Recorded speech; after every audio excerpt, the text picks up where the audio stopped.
تو یہ وہ منظر ہے، اس رات کا منظر ہے جب بھٹو صاحب کو پھانسی دی گئی اور ان کی بیٹی بے نظیر بھٹو اور ان کی اہلیہ نصرت بھٹو قید میں تھیں۔ بھٹو صاحب آخر وقت تک جو ہے بہت پامردی سے انہوں نے حالات کا مقابلہ کیا، اگرچہ وہ اگلے 9 برس تک بطور طاقت ملک پر حکمرانی کرتا رہا۔ وہ لکھتی ہیں ضیاء الحق کے بارے میں، پھر وہ کہتی ہیں کہ میں جیلر کے سامنے بے حس و حرکت والد کے سامان کی پوٹلی پکڑ کر کھڑی رہی۔ بینظیر بھٹو لکھتی ہیں کہ میں نے اس کو جیلر کو، جو جونیئر جیلر تھا، میں نے اس کو مخاطب کر کے کہا کہ ہم پرائم منسٹر کے ساتھ جانے کو تیار ہیں۔ یعنی ظاہر ہے کہ وہ اپنے والد اس کو وہ پرائم منسٹر ہی سمجھتی تھیں، کیونکہ ان کو ناجائز طریقے سے، غیر قانونی طریقے سے ہٹایا گیا تھا۔ بسم اللہ الرحمن الرحیم۔ السلام علیکم ناظرین۔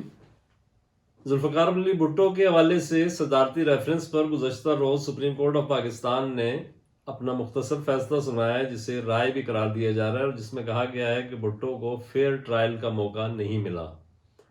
یہ اس پس منظر میں صدارتی ریفرنس دائر کیا گیا تھا کہ پیپلز پارٹی کا یہ موقف تھا کہ چونکہ کچھ ججوں نے، جن میں جسٹس نسیم حسن شاہ بھی شامل تھے، سابق چیف جسٹس آف پاکستان، انہوں نے آن ایئر انٹرویو میں یہ کہا تھا کہ عدالتی قتل کیا گیا ذوالفقار علی بھٹو کا، اور ایک جنرل پرسپشن بھی ظاہر ہے کہ یہی ہے۔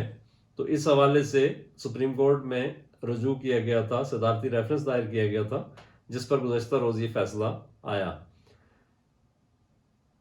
یہ واقعہ 44 برس پرانا ہے، لیکن پاکستانی قوم کی یادداشتوں پر بالکل تازہ ہے، کیونکہ یہ ایک پاکستان کی سیاسی تاریخ کے وجود پر، اس کے سینے پر ایک زخم کی صورت میں یہ موجود ہے، کیونکہ اس کے نقصانات آگے چل کر بہت زیادہ ہوئے ہیں۔ تو ہمارے پاس اس وقت ہم نے سوچا کہ آپ سے یہ شیئر کر لیا جائے۔ بے نظیر بھٹو کی کتاب ہے ڈاٹر آف دا ایسٹ۔ یہ جب فیصلہ آیا تو ہم نے سوچا کہ اس کو تھوڑا سا اس کا دوبارہ مطالعہ کیا جائے۔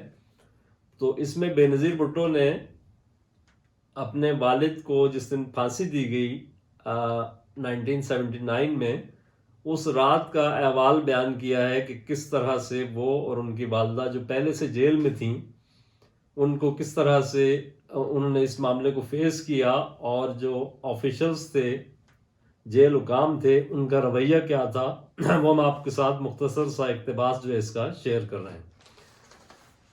بے نظیر بھٹو اپنی اس کتاب میں لکھتی ہیں، یہ دختر مشرق کے نام سے یہ کتاب اردو میں بھی چھپ چکی ہے۔ وہ لکھتی ہیں کہ اس رات اور اس کے بعد کئی راتوں تک میں نے اپنے والد کو اپنے قریب رکھنے کی کوشش کی، اور اس کے لیے میں اپنے سرہانے تلے ان کی وہ قمیض رکھ کر سوتی تھی جو انہوں نے پھانسی سے پہلے پہن رکھی تھی۔ یہ 4 اپریل 1979 کی بات ہے کہ صبح سویرے فجر سے پہلے راولپنڈی سینٹرل جیل میں انہوں نے میرے والد کو مار ڈالا۔ میں اس جیل سے چند کلومیٹر دور سہالہ کے ویران مقام پر پولیس ٹریننگ سینٹر میں قید تھی۔ مجھے محسوس ہوا کہ جب میرے والد کی جان لی گئی تو عین اس موقع پر مجھے شدید بے چینی محسوس ہوئی، اور باوجود اس کے کہ ان اذیتناک راتوں میں نیند کے لیے میری والدہ مجھے گولیاں دیتی تھیں، میں اچانک رات کو 2 بجے اٹھ کر بیڈ پر بیٹھ گئی۔ یعنی انہوں نے منظر کشی کی ہے اس وقت کہ انہیں کیا، ایک بیٹی کو آپ کے باپ سے ظاہر محبت اتنی شدید ہوتی ہے تو ان کو کس طرح سے انہوں نے فیل کیا۔ انہوں نے کہا کہ نہیں، میرے حلق سے گھٹن زدہ چیخ برآمد ہوئی، یعنی چیخ نکل نہیں سکی، اور پھر میں نے دوبارہ سے ہسٹرائی انداز میں چیخنے کی کوشش کی۔ میرے لیے سانس لینا ممکن نہیں ہو رہا تھا، اور میں سانس لینا بھی نہیں چاہتی تھی۔ میں نے پاپا پاپا پکارنا شروع کر دیا، اور میرا جسم ٹھنڈا پڑ گیا، باوجود اس کے کہ شدید گرمی تھی، مگر میں اس وقت کانپ رہی تھی۔ وہ لکھتی ہیں کہ میری ماں اور میرے پاس ایک دوسرے کو تسلی دینے کے لیے کچھ بھی نہیں تھا، یعنی ہمارے پاس نہ الفاظ تھے اور نہ ہم کسی بھی طرح اتنے بڑے سانحے پہ اپنے جذبات کا اظہار کر سکتے تھے کہ کسی طرح ایک دوسرے کو تسلی دے سکیں۔ کسی نہ کسی طرح وہ کہتی ہیں کہ کئی گھنٹے اس طرح سے 2-3 گھنٹے گزر گئے، اور الگ صبح ہم دونوں اپنے والد کی میت کے ساتھ آبائی قبرستان جانے کے لیے تیار تھے۔ جب جیلر بات کرنے آیا تو والدہ نے مجھ سے کہا کہ میں عدت کی وجہ سے کسی غیر محرم کے سامنے بات نہیں کر سکتی، تو تم اس سے بات کر لو۔ میں پولیس کوارٹرز کے ادڑے فرش والے بیرونی کمرے میں گئی جسے سٹنگ روم کا نام دیا جاتا تھا۔ بینظیر بھٹو لکھتی ہیں کہ میں نے اس کو جیلر کو، جو جونیئر جیلر تھا، میں نے اس کو مخاطب کر کے کہا کہ ہم پرائم منسٹر کے ساتھ جانے کو تیار ہیں۔ یعنی ظاہر ہے کہ وہ اپنے والد اس کو وہ پرائم منسٹر ہی سمجھتی تھیں، کیونکہ ان کو ناجائز طریقے سے، غیر قانونی طریقے سے ہٹایا گیا تھا۔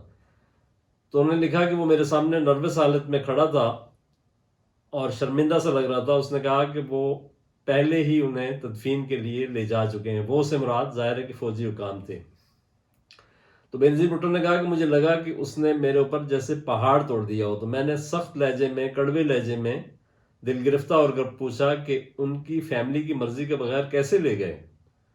آخر یہ اگر یہ کرمنل لوگ بھی ہوں فوجی حکومت کے، یا جو اس وقت جو حکومت تھی، تو ان کو بھی یہ معلوم ہے کہ میت کے ساتھ جانا ہمارا مذہبی حق ہے، تاکہ ہم ان کے لیے دعا کر سکیں، تدفین کے پہلے جو ہے اپنے والد کا میں چہرہ دیکھ سکوں، میری والدہ جو ہے اپنے شوہر کا چہرہ دیکھ سکیں۔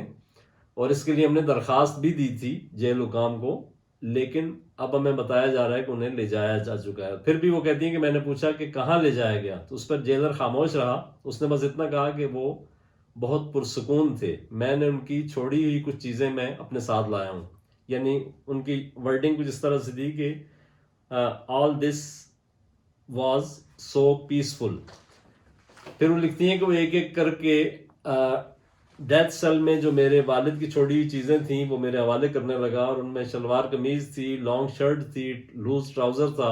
یہ وہ ڈریسنگ تھی جو میرے والد آخر تک پہنتے رہے، کیونکہ انہوں نے سیاسی قیدی کے طور پر سزا یافتہ مجرم والا لباس پہننے سے انکار کر دیا تھا۔ تو ان کپڑوں کے علاوہ ان کا ایک ٹفن باکس تھا جس میں گزشتہ 10 روز سے کھانا لینے سے انہوں نے انکار کر دیا تھا، یعنی عملی طور پر وہ بھوک ہڑتال پر تھے۔ اس کے علاوہ ایک بستر بند تھا جو انہیں اس وقت دیا گیا جب جو میٹرس تھا اس کے تاروں سے ان کی کمر زخمی ہو گئی، اور ایک چائے کا کپ تھا۔ یعنی یہ ایک چند چیزیں جو ان کے حوالے کی گئیں اس وقت۔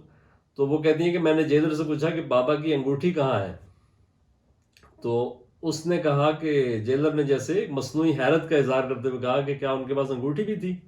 پھر اس نے اپنے بیگ میں ہاتھ مارنا شروع کیا، اور جیسے مطلب ڈرامہ جیسے کرتے ہیں، پھر وہ جیبوں میں ہاتھ ڈالا اور آخر کار وہ انگوٹھی برآمد ہو گئی، جو ظاہر ہے اس کے پاس موجود تھی، لیکن وہ اس نے دبانے کی کوشش کی۔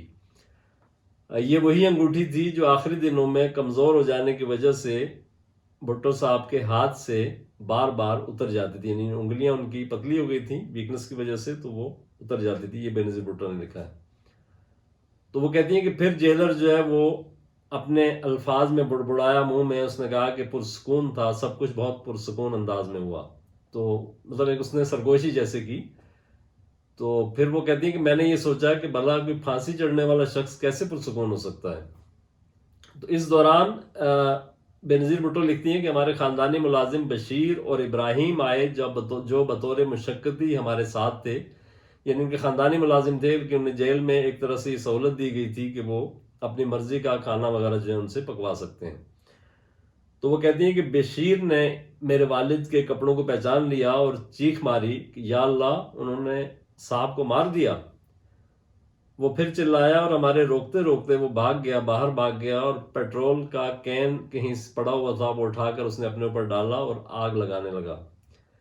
تو میری والدہ جو ہے وہ بھاگ کر گئیں اور اس کی جان بچائی، کچھ اور لوگ بھی جمع ہو گئے تو اس کو بچا لیا گیا۔ تو وہ کہتی ہیں کہ میں سناٹے کے عالم میں تھی اور میں یقین نہیں کرنا چاہ رہی تھی کہ میرے والد کے ساتھ یہ سب ہو چکا ہے۔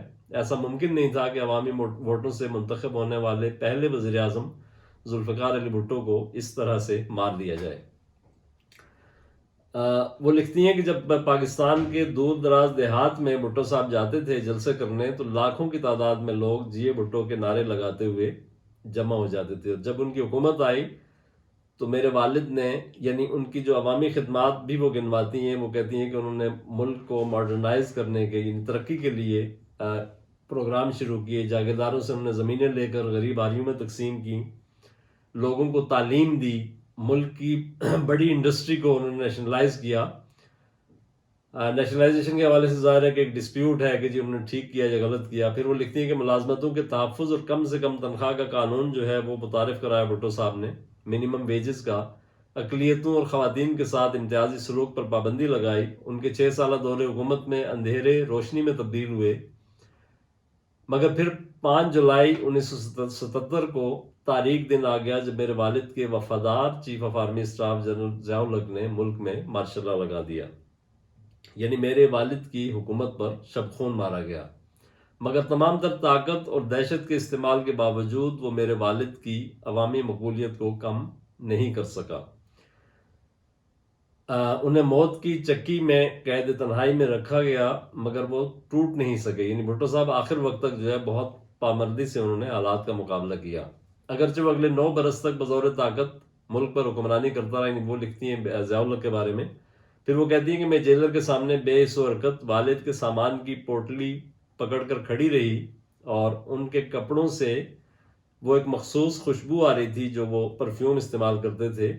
پھر وہ کہتی ہیں کہ میں نے ان کے لباس کو اپنی باہوں میں لیا، اور مجھے امریکی صدر جان ایف کینیڈی کی بیٹی کیتھرین کینیڈی کی یاد آئی، جو اپنے والد کے قتل کے کئی برس بعد تک اپنے والد کا جو ڈریس تھا اس وقت وہ پہنتی رہی ہے۔ تو یہ وہ منظر ہے، اس رات کا منظر ہے جب بھٹو صاحب کو پھانسی دی گئی اور ان کی بیٹی بے نظیر بھٹو اور ان کی اہلیہ نصرت بھٹو قید میں تھیں۔